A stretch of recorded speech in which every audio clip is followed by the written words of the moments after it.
മാത്രം 1500 കൊല്ലം മുമ്പ് ജീവിച്ച, കണ്ണുകൊണ്ട് രൂപം കാണാത്ത, കാതുകൊണ്ട് ശബ്ദം കേൾക്കാത്ത ഒരാൾക്ക് വേണ്ടി തലമുറകൾ കരയുന്ന മഹാത്ഭുതം കാണണമെങ്കിൽ മദീനയിൽ ചെന്ന് നിൽക്കൂ, റൗള ശരീഫിന്റെ അടുത്തൂടെ നടന്നു പോകൂ.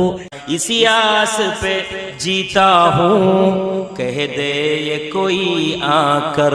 ഞാനൊരാശയിൽ ജീവിക്കുകയാണ്, എനിക്കൊരൊറ്റ ആശയേ ഉള്ളൂ, ഞാൻ ജീവിക്കുന്നതൊരാശയിലാണ്.